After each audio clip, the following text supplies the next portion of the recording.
ძალიან უნდა უმაღლესი განათლების მიღება. გურიევის სტატუსი უნივერსიტეტის რექტორატის გადაწყვეტილებას სასულიერო განათლების მქონე პირებს ნება დაერთოთ ჩარიცხნობებთან მათთან. მამის წინააღმდეგობის მიუხედავად 1901 წელს გრიგოლი გაიაშვილა შორეულ ესტონეთს და გახდა იურიდიული ფაკულტეტის სტუდენტი. მაგრამ ეკონომიკის სივრცეში პეტროპოლისის დეკემბერში მოუწია საქართველოში დაბრუნება. 1902 წელს ჭიათურის შავი ქვის მრეწველთა კავშირმა გრიგოლ ნოვაკიძეს დაუნიშნა სტიპენდია.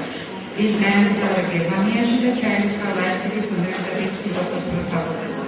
შემდეგ კი პარიზის უნივერსიტეტში ისმენდა ლექციებს. 1910 წელს გრიგოლი კვლავ დაბრუნდა ესტონეთში და განაგრძო სწავლა ტარტუს უნივერსიტეტის იურიდიულ ფაკულტეტზე. ტარტუს უნივერსიტეტისადმი დაინტერესება საქართველოში წარმოიშვა ჯერ კიდევ მე-19 საუკუნეში. ის სარგებლობდა დიდი აკადემიური რეპუტაციით, პროფესორების ძლიერი შემადგენლობით. აქ ქართველი სტუდენტები კარგად უსწრებდნენ თავს. 1890 წლიდან სტუდენტების მიერ შეიქმნა ქართული საფისტომო, რომლის ძალისხმევით დაარსდა ქართული ბიბლიოთეკა. განსაკუთრებულად ძლიერი ლიტერატურული ბირთვი გრიგოლ ნოვაკიძის თაოსნობით. აწყობდნენ შეხვედრებს მუსიკალურ-ვოკალური გამოფენების, რომელსაც ესწრებოდნენ მრავალენოვანი სტუმრები, ესტონური ინტელიგენცია. აცნობდნენ მათ ქართულ ისტორიას და ლიტერატურას. დაგებული ბილეთებიდან შემოსულ თანხას კი გადასცემდნენ ხელმოკლე თანამემამულე სტუდენტებს. რობაქიძისათვის სწორედ სიმბოლოა ის ცეცხლი, რომლითაც იგი ცოცხლობს. ამ ცეცხლით რომ არ ვიწოდე, მაშინ ჩემი შემოქმედება უცეცხლო იქნებოდა და როგორც ასეთი უნაყოფოს. ეს რეკომენდი თავისთავად ხსნიან რობაქიძის დამოკიდებულებას არსებული მიმართულებისადმი. პირველ ყოვლისა რობაქიძეს სიმბოლიზმს განიხილავს როგორც ფილოსოფიურ სოფლიოს გრძნებას. მისთვის მეტად საცნაურია სიმბოლისტურ პოეზიაში თავურად მიღებული გოეთეს შემდეგი სიტყვები. ყოველი წარმავალი სიმბოლოა მხოლოდ წარვალისა.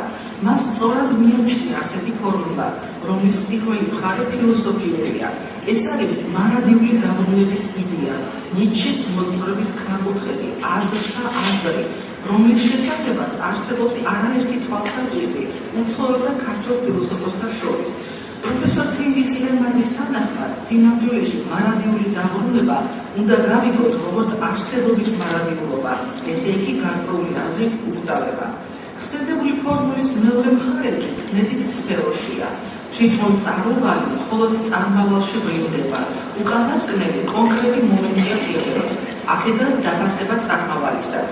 სწორედ ფორმულის მეორე ნაწილზე ამახვილებს რობაქიძე განსაკუთრებულ ყურადღებას, რადგან მისი აზრით წმინდა სიმბოლისტებს არ ჰქონიათ არც სათანადო დაფასება წარმავალის და არც სათანადო სიყვარული ნივთის. მათ კმილში სიმბოლო განსხეულდა, მაგრამ სხეულების დროს გაქრა ნივთი. საგდებს და მსოფლიოს მატერიალურ ფორმებთან ხელოვნებისათვის ნიშანდობლივი საკრალური კავშირის, საკრალური ერთობის მიზნობის დარღვევა რობაქიძეს მიაჩნია შეუძლებლად, რადგან მისი სიტყვებით რომ თქვა, დედამიწა არასდროს ანარებს სიყვარულს. რობაქიძის აზრით ძალიან ძალა მოკრეფილი ჭრედა საგდისა, როგორც სიმბოლოსი იწვევს სიმბოლოს სქემატიზირებას და მთავრდება საგდის განახილებით. ამიტომ ყველაზე შეუცდომლად მიაჩნია ის მეთოდი, რომელიც ისე შეკრავს და გამოკვეთს საგანს, რომ საგანი თვითონ ხდება სიმბოლო. ჩვენო ძვირფასო გრიგოლ, გულით გილოცავთ მომავალ დღესასწაულს. იმედი გვაქვს კარგად ხარ, ძველებურად მხნეობ და ახალცას ახალი სიმედებით და შთაგონებით ეგებებით. გაგიმარჯოს და კიდევ ბევრი ნათელი ახალი წელი გგებოდეს. შენი თამარ აკაკი და სხვანი მრავალი. სიტყვებში სხვანი მრავალი იგოჩნდებიან თამარ და აკაკი კაკოების ქალიშვილები, თურქა და მზია, მათი სიძეები ლეონიდ და ალექსანდრე ჭეიშვილები, მათი შვილიშვილები რუსი, ნინო, მზია, მაყვალა, დათუნა, გუნარა და სალა. ამ ბარათს გრიგოლ რობაქიძეს აკაკი კაკოვა ბუენოს-აირესთან 1962 წლის 6 დეკემბერს უსწავლეს. იმ ვარაუდით უსწავლის თუ წერილი საახალწლოდ ჩაუვა ადრესაც. და წარმოედგინეთ აკაკი კაკოვას ზედმეტად მხარება, როცა თავისი ეს გზავნილი უკან მიიღო ადრესატის გარდაცვალების აღმოჩნელი პატარა მარკი. არათუ საახალწლოდ გრიგოლ რობაქიძე წერილის გაგზავნის დღესაც აღარ არის ცოცხალი. იგი 18 ნოემბერს გარდაიცვალა. ამ სამწუხარო ამბავს არგენტინაში ჯერ არ ჩაუღწევია და აკაკი პაპავა იმავე წერილს მეგობარს წერს. ძმაობელი, ჩემი ახალი წიგნი მოწამეთობა, რომელსაც ყველაზე ძლიერი და მეტყველი ლექსი შენ გიწვევ, თუ მიიღო. კაი ხანია დაუვალე ერთნახს, რომ შენთვის საჰაერო პოსტი და დასკვევით გამოეცამა. თუმცა გადავეც, მაგრამ იქნებ დააგვიანა. დავიწყებით არ დავიწყებია, წიგნი გაგზავნილია, მაგრამ გრიგორ ობაქიძეს იგი არ უნახავს. არც მისადმი ძველი ლექსი წაუკითხავს და არც ავტორის სამახსოვრო წარწერა წიგნზე. აი ეს წარწერაც. ჩვენი მოწამეთა გზების მუშაკს და გუშაკს, ჩემ ძველ მეგობარს გრიგორს, აკაკი პაპავა, ნოემბერი 1962 წელი, ბუენოს-აირესი. ბორის ბუგაევი გახლდათ აღიარებული რუსული სიმბოლიზმის უამრავი თეორიული ნაშრომის და ლიტერატურული სხვადასხვა ტიპის თხზულების ავტორი და ის ძალიან აქტიურად ტრიალებდა მისი სახელი და მისი ნაშრომები მაშინ და საქართველოში. 1927 წელს პირველად ჩამოვიდა ანდრეი ველი საქართველოში, მაგრამ მაშინ ვერ შეხვდა გრიგორ ობაქიძეს, ის გერმანიაში იმყოფებოდა თავისი ლიტერატურული საკითხების მოსაგვარებლად, მაგრამ უკან დაბრუნების შემდეგ, როდესაც მან დაწერა თავისი გახმაურებული წიგნი ვეწერს კავკაზა, ქარი კავკასიიდან, კავკასიის ქარი, ასე თუ წოდებენ, მან ძალიან კარგად აღწერა სიმბოლისტებით თავისი მასპინძლები პაოლო იაშვილი, ტიციან ტაბიძე, რომელიც ყოველი ორი სიტყვის შემდეგ ობაქიძეს ახსენებდნენ. ვაიმე რა სამწუხარო ობაქიძეს ვერ შეხვდით და აი ვინაა ჩვენი მელარი და აი ვინაა ჩვენი უფროსი და მოკლედ ეს კაცი ძალიან დაინტერესდა და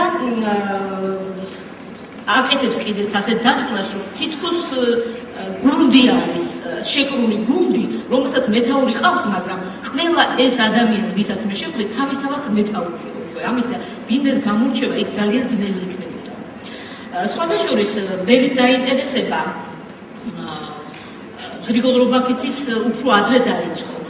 მე უბრალოდ მინდა ჩავთო აქ ერთი პატარა ციტატა ანდრეი ველის, რომელსაც მან აღწერა თბილისი და კერძოდ საქართველო.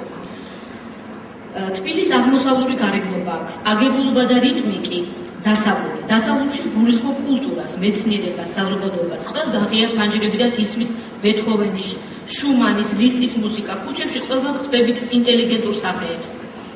ვრუბელმა სწორედ აქედან აიღო დატეხილი ცისარტყელები თავისი დამხობილი ანგელოსების ფრთებისათვის. იგივე იისფერი, ზოგჯერ იისფერ ყავისფერი ფონი, მასზე კი ფარშევანგისებური ათასფერი ბზიკვა.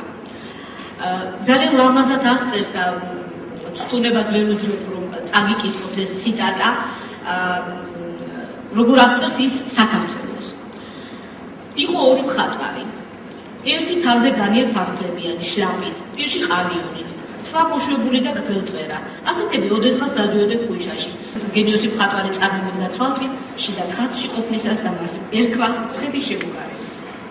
მე მგონი ძალიან ზუსტად მიგრებულია, ვინც დასავლეთ საქართველოსთან ბრუნდება საღამოობით, ზუსტად აი ასეთი სტაბეჭდილება შეექმნება და აი ეს შესანიშნავი ნაწილები ჩვენ გვახსენებს იმ თბილისს, რომელსაც ალბათ ჩვენ ვერავინ ვერ მოვესწარით.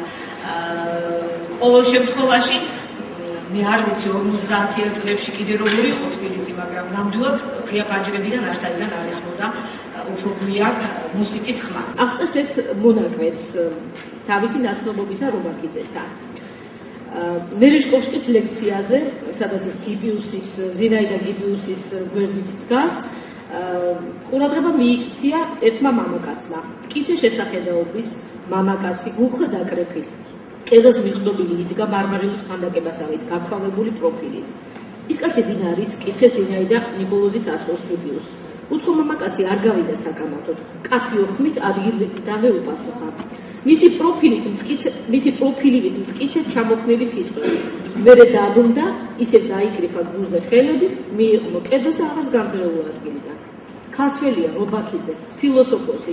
ეს სურათი, რომელზედაც წარმოდგენილი არიან მაშინდელი ქართველი სიმბოლისტები, ტიციან ტაბიძე, ანდრეი ველი, პაოლო იაშვილი, გრიგორ ობაქიძე, სანდრო შაშიაშვილი, კოლაუ ნადირაძე, კლავდია ნიკოლოზის-ასული ბუგაევა, თამარ იაშვილი, ნიტა ტაბიძე და ნიკოლო მიწიშვილი არიან გამოსახულები. შეიძლება ითქვას, რომ გოეთეს მოწმობა პირველ ფენომენზე იმპლიციტურად ობაქიძის მხატვრულ შემოქმედებას მოიცავდა ტრანსფორმირდება როგორც შემოქმედებითი მეთოდი.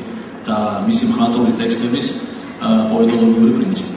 გოეთეს პირველი ფენომენის მოძღვრება რობაქიძესთან ვლინდება შემდეგი ფორმებით.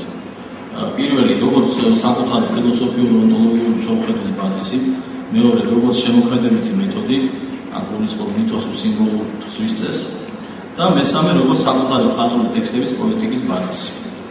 რობაქიძის შემოქმედებაში გოეთეს პირველი ფენომენის მოძღვრების რეცეფციის თვალსაზრისით პირველ რიგში უნდა გამოვყოთ ორი ტექსტი. სხვა ტექსტების, მაგრამ დაკვირვებით პირველ რიგში ეს ორი ტექსტი.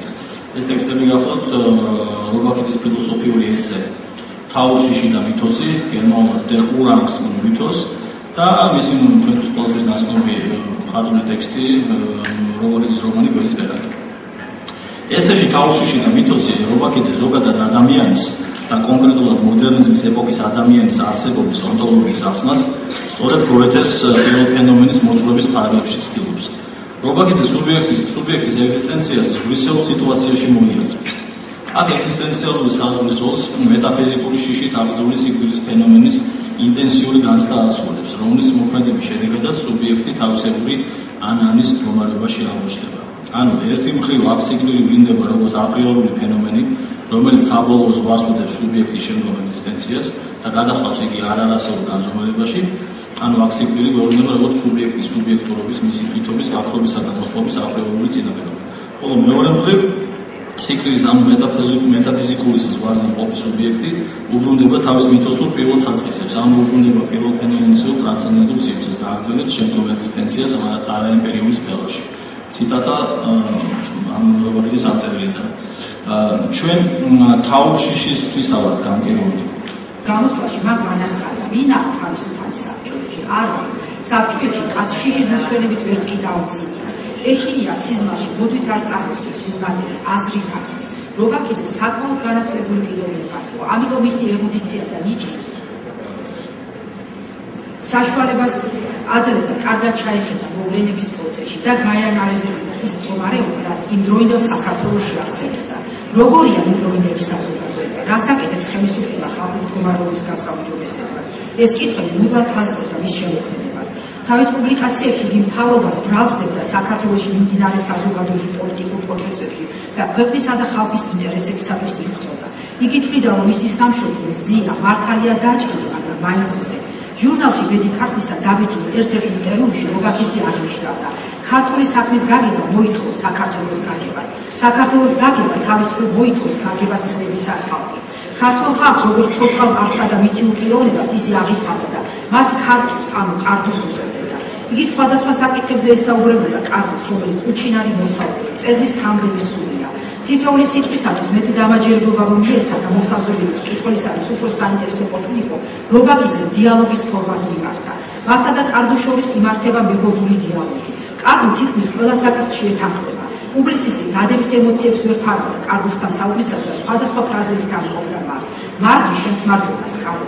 ეს გრიგალის შენი ხარ კარდუ. რობაქიძისათვის კარდუ მზეგრძელი და მზემოსილია. კარდუ წარმოდგენილია როგორც პიროვნება და როგორც ღმერთი. პუბლიცისტისთვის კარდუ ღმერთი ისტორია, მაგრამ კარდუ ასე არ ფიქრობდა. მას მიაჩნდა, რომ იგი მითიური თავმჯდომარეა ხალხისა და ღმერთად არ უნდა გახდეს მიჩნეული, თორემ ზაიგი წარმართისაგან უკმართად იქცევა. საერთოდ რობაქიძისათვის ადამიანი ღვთიური მრავალსახიერება. ღვთიურობის თემას რობაქიძე ხშირად ეხებოდა. ქვეყნიერება განუყოფელია ღმერთისგან. სოფლიო და ღმერთი მთლიანობა. ადამიანის გული ხორცად-ქსეული ნაწილია მითიურად გაგრეჯილი ღმერთის. აი ეს დასკვნა გადაიქცა რობაქიძისათვის ცხოვრებად. ზედმეტი არ იქნება თუ გავიხსენოთ მის წერის რუსთაველის მსოფლიო მზერა, სადაც მას ყურადღება გააბაღება განგების საკითხზე. ერთმანეთისაგან გამიჩნდა განგება და ბედისწერა. განგების პიროვნების თვითმოქმედებას აცხადებდა იგი.